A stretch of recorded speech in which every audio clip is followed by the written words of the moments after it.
being a little bit too optimistic, great. This is more warning if you are being sold a program, a book, a supplement, coaching, anything like that, where they're talking about and they're almost selling promises that you're going to see these huge gains.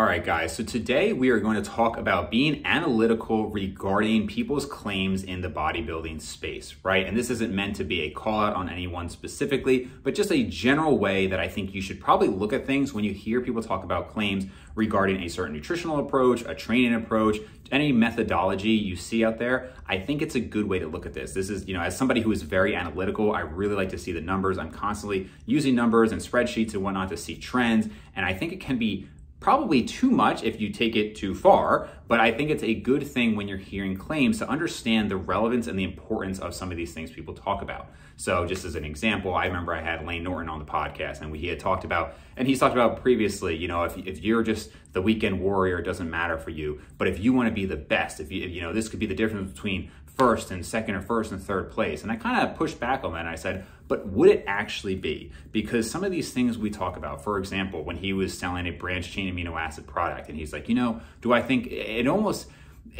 frames you as if you just want to be a casual weekend warrior, well then don't worry about it. And then of course the ego kicks in, well, I'm not just a weekend warrior, I take this seriously. So I've got to have these branched chain amino acids. And it's like, well, putting aside the fact that nowadays we kind of all recognize that these products are, I don't want to say useless, but superfluous compared to just having your regular protein feedings and whey protein and whatnot like that. But also, even if they actually helped a little bit, what does that mean? What percentage are we talking about? Because if in reality, if you say, well, it's going to provide a 1% difference, and then you say, okay, that, and oftentimes with these claims, they'll say that could be the difference between first and second place. I would push back on that and say, well, hold on.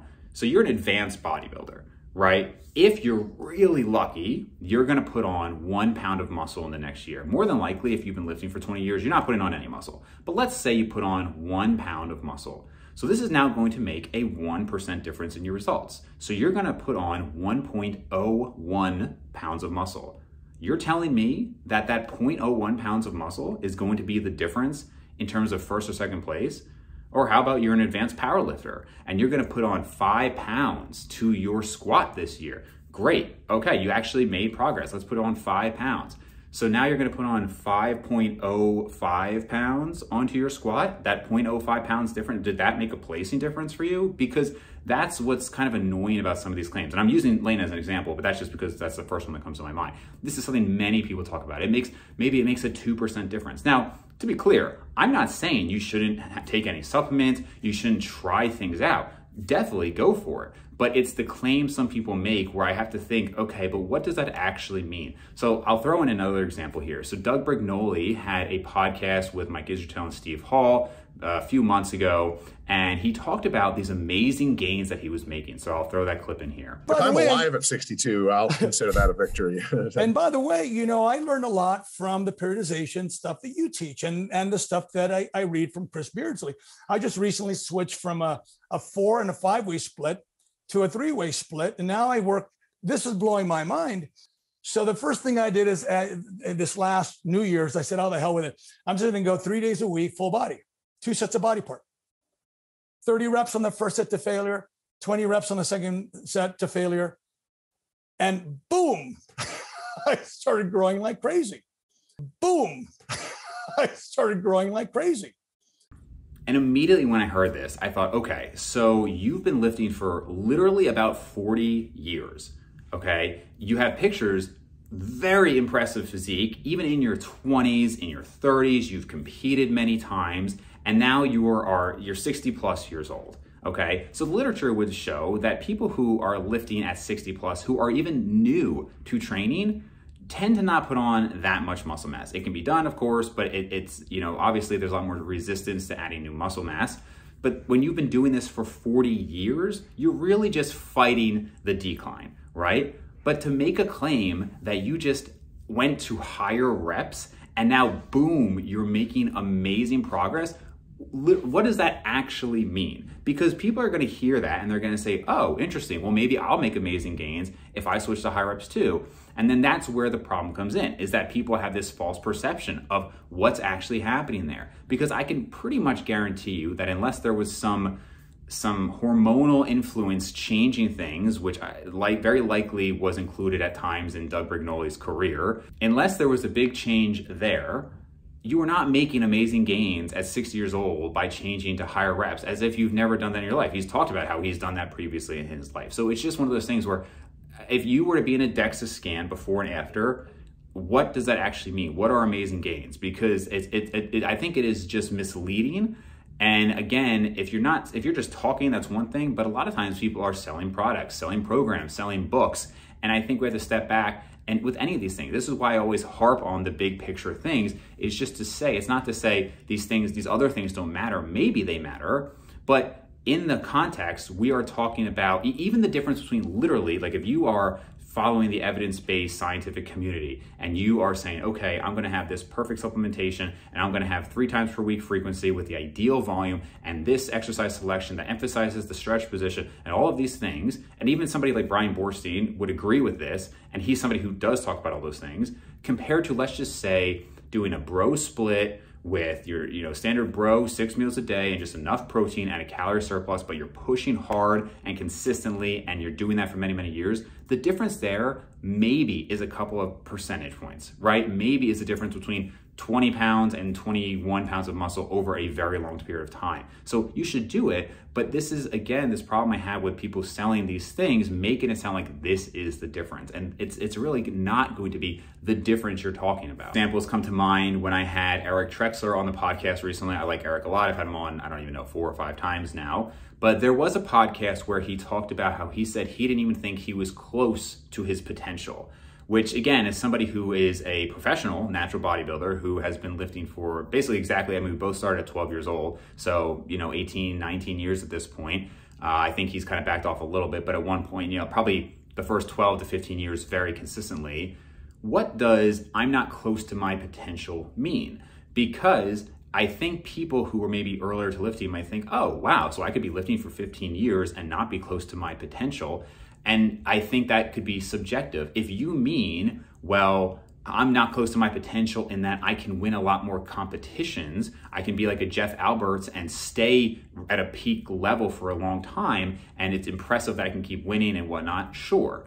But if you mean I'm not close to my potential in terms of muscle mass, what does that mean? Because I would almost guarantee that, in this case, Eric would not say that he could step on stage 10 pounds heavier, right? That would be amazing progress, right? I would say even 5 to 6 pounds heavier would be amazing progress. So again, what do those numbers actually look like? So the analysis and I talked about was Mike Toucher. So we talked about, what happens when you've been doing this for a really long time? Where do you find that motivation? And he gave the example of Mike Toucher, how he was still, I don't know how old he is now, maybe late 30s, early 40s. He's still competing at a really high level. But competing at a really high level is different than continuing to make progress. So for example, let's say Usain Bolt, right? The best genetics in the world, the best coaches in the world, probably access to some of the best enhancements in the world, did not beat his 100-meter sprint after 23 years old. He still was competing, he was still going to the Olympics, but did not beat that performance after 23 years old. Now, it's a little bit different with bodybuilding, right? Because we do see continued muscle growth a little bit longer, whereas things like power will drop off earlier. This is something that Eric had touched on as well. My point is simply that to say that you're maintaining is very different and takes a different level of effort than to keep gaining. Now, my thoughts are, if you're gonna be lifting anyway, why not try to progress? I mean, most people, for health reasons, really should be lifting at least 3 days a week anyway. Maybe you can make an argument for 2 days a week if you're really crunched for time and there's other things going on, but really most of us should be lifting at least 3 days a week. So my thoughts are, why not try? I'm still trying every time I go into the gym to progress. I'm still trying. I'd still like to see progress. It doesn't mean that I'm actually going to gain new muscle, but if I can hit a random PR here and there, awesome. And I will do it because I think it makes it more fun. Why wouldn't you want to? He talks about turning over stones. That's just one more stone. But let's not get confused. If somebody is competing at a high level at 40, like in Mike T's case, that doesn't mean that he's making maybe even any progress at this point. I think somebody posted below of that podcast saying that his lifts were actually lower now than they used to be. You know, again, Lane Norton would be another example here, where his total is lower now than 7 years ago. I think it was 7 years ago when he set the world record and competed and whatnot. Now, he's still super high level. He won, right? He did a really great job, and it's awesome that he did that. But let's not pretend like this was 7 years of continuous progress.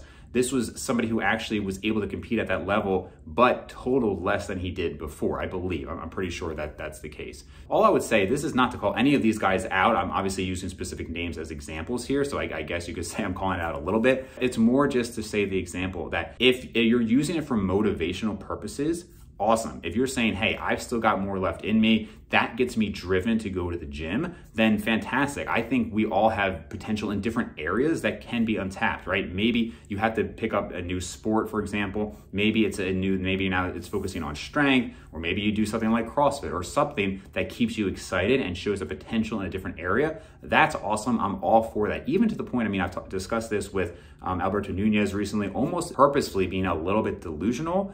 I think, you know, has some benefits to it. Being a little bit too optimistic, great.